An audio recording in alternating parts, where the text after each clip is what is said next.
Respiratory Assessment Day 1, March 24, 2009. This session was held in Classroom 2 with 25 registered nurses during their orientation. Shakitha Rory, lead instructor. Respiratory assessment is broken into two 4-hour sessions over 2 days.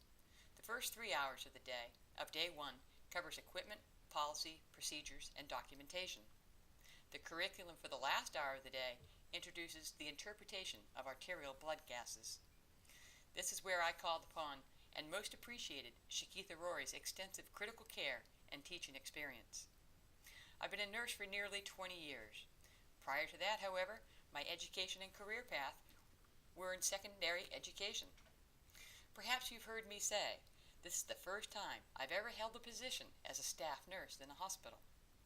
I can also say this is the first time I've ever been employed as a nurse educator in a hospital.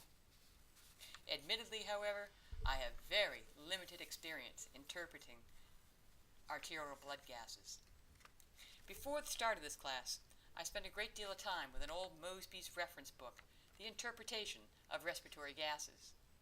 Just like the drug calculations class, I was advised by other instructors to be very familiar with the materials I was getting ready to present. I would give an overall assessment of my performance in this class as adequate. I was able to stay on the timeline and trudge through the large volumes of material and equipment and demonstrations. However, when the arterial gas interpretation material needed to be explained in a manner that others could understand, I called upon Shakitha to carry us through, and she did.